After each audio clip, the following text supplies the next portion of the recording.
Nihil Kumar isn't just making things look pretty. He is reverse engineering human behavior and using design systems to drive undeniable business growth for some of the biggest companies on the planet. So whether you are prepping for a boardroom meeting, launching your own venture, or you just want to understand the world around you, grasping this hidden architecture changes how you view everything. It really does. You'll never look at a product on a shelf, a service you subscribe to, or a logo you pass on the street the same way again. Think about the last time you bought a product from a new brand without even a second thought. You probably assumed it was just a spontaneous decision, just A gut feeling that it was the right choice. right, exactly. But what if the curve of their logo or like the geometry of their font was mathematically engineered to bypass your logic and just trigger immediate trust? It is a pretty wild concept to wrap your head around. It really is. Today, we are cracking open the hidden architecture of branding in this exploration of our source material. We're looking at the strategies of Nihil Kumar, who is a global brand consultant and a digital brand experience architect. Which is quite the title, honestly. It is, but he has the numbers to back it up. He's engineered over $10 million in client impact across, I think, 20-plus countries over the last 11 years.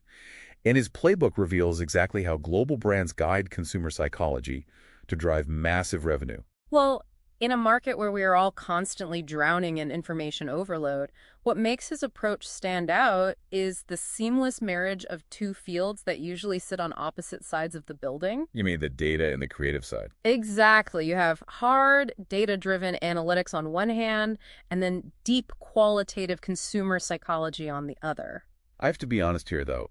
When I hear phrases like design-led transformation or, psychology-driven strategy, my BS detector immediately goes off. Oh, sure. It sounds like corporate jargon. It sounds like an excuse for a creative agency to charge $1 million for a fancy new font.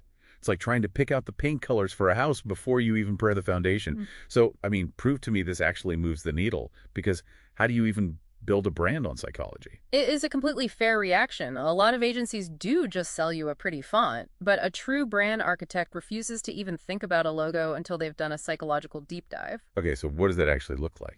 It's a very specific progression. It starts with a brand audit that maps out how the target consumer actually thinks and behaves. Right.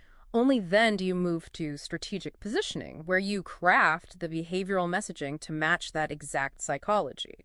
So by the time you finally get to the creative execution, like the visual identity, the colors, the voice, every single choice is already backed by behavioral data. Precisely. The final creative logo is just the last domino falling. The real work was mathematically calculating the spacing of the first 50 dominoes. The consumer psychology and messaging, and then, I assume, the final step is actually getting it out into the world. That's the growth scaling phase. It relies heavily on GTM, or go-to-market strategy. That's essentially your master plan for how you launch and sell this newly designed brand to the public, all backed by constant analytics tracking. So it's not just making it look good and hoping for the best. Not at all. And to answer your skepticism about whether this actually moves the needle, when you bridge that gap between evidence-based strategy and visual creativity, the metrics get staggering. Let's hear the numbers.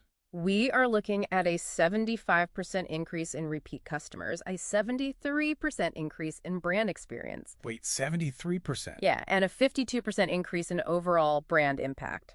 Oh, and a 30% reduction in acquisition costs. See, that 30% reduction is the stat that really caught my eye. Because when you think about it, it makes perfect sense how that happens. How so? Well, if your brand's visual identity is psychologically optimized to build immediate trust, you don't have to spend as much money on ads trying to convince people you are reliable. Exactly. The logo is doing the heavy lifting. Right, which slashes the cost of acquiring every new customer. That is the real ROI of psychology. Plus, this isn't some agonizing year-long corporate slog. The source notes that this methodology can yield a full brand transformation in as little as 2 weeks. 2 weeks is insane for a full brand overhaul. It is very fast. And the underlying principles scale identically, whether you are dealing with a nimble, YC-backed startup or a massive global entity. Which explains the clientele list.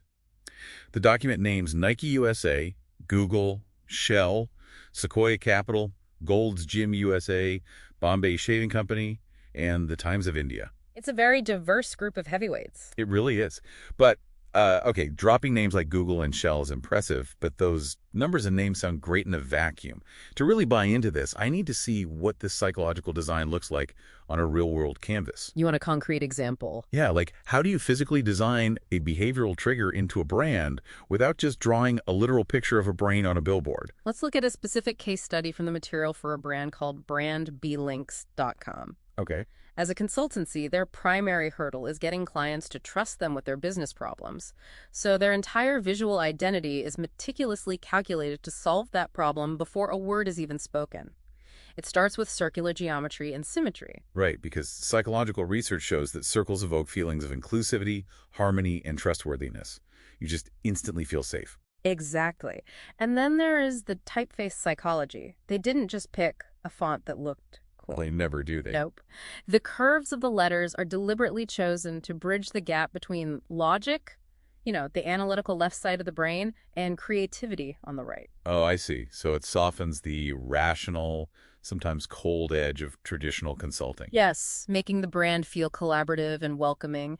And you can't overlook the visible construction lines woven into the design. Yeah, I noticed those. They aren't just leftover drafting marks that someone forgot to erase, right? Not at all. They semiotically allude to technical excellence and a process-oriented methodology. They subtly broadcast a scientific approach to problem solving. Here's where it gets really interesting. It's basically a visual Trojan horse. That is a great way to put it. You think you're just looking at a nice symmetrical circle with some clean text, but it's actually sneaking feelings of reliability and scientific precision into your brain before you even read a single word of their copy. It's a calculated, evidence-based tool for client engagement. Right? It's not just art for the sake of art. Every line and every curve serves a distinct behavioral purpose. And having seen both the massive scale of the revenue results and this microscopic attention to detail in a single logo, you start to wonder what kind of background allows one person to execute both. Yeah, because the services offered here span all the way from 0 to 100 brand building to acting as a fractional chief brand officer. Which is essentially stepping in as a part-time executive to guide a company's entire overarching brand vision. You really see how it all comes together when you look at the toolkit required to pull this off. The certifications alone are wild. They cover a lot of ground. I mean, you have Six Sigma, which is all about strict data-driven process improvement and operational efficiency.